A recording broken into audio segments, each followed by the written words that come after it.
There's one Bolt who spent more time with the Stanley Cup than any player in the history of the NHL. No, it's not Andy, Marty, or Vinny.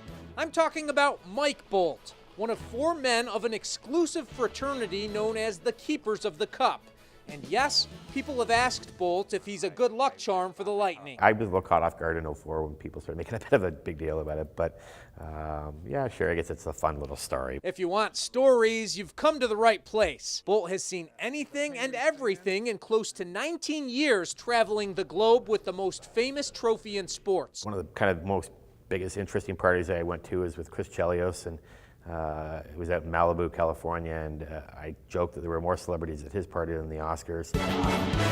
Bolt's been part of the Cup's journey through 25 different countries and 49 states, making sure it's secure on flights and taken care of at all times. When you're around with this, it's almost like you're with a celebrity. Tell me more about it. Well, the Stanley Cup is a rock star. I mean, in some ways it transcends the sport. We were talking off camera. I mean, I'm in airports all the time, and people come up to me and go, "Is that the Stanley Cup?" Yeah, well, I'm not a hockey fan, but can I get a picture with the cup? And you won't see that in any other sport. And people are just kind of, it's a magnet. Fans who come out to see the Cup get an unbelievable experience.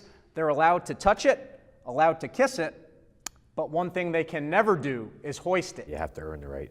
And you know what? As soon as you explain it to people, they totally understand. You got to keep something special for the guys that play for it on the ice. When he's not pointing out interesting trivia on the Cup. Yeah, so that's the New York Islanders. They left out the S, New York Elanders. Bolt's greatest responsibility is to keep it protected at all costs, whether he's at one of those parties. Anytime the Stanley Cup ends up in a pool, it's not good. I know the press and a lot of people talk about it, but salt water and chlorine are really not good for the Stanley Cup. Or a war zone in Afghanistan. And when the guys came back into the barracks afterwards, they were all like, "Mike, where were you during the missile attack?" I'm like, "What? Oh, we were under attack. What were you doing?" I was sitting on the cup case reading a magazine. They're like, "Holy cow, you're dedicated to your job." For Mike Bolt, it's been a life-changing experience. Here in Tampa, Jay Feaster got invited to Kennedy Space Center, and we got to have the cup on the launch pad to just outside the shuttle. We even had it on this shuttle, and it was just, that was an amazing thing because I found out we saw more than 1% of NASA employees I've ever seen. How cool is your job? It's a cool job, yeah. It's a great people watching job.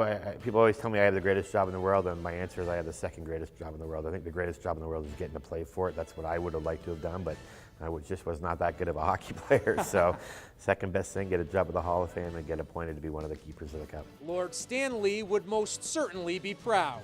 Back to you in the studio.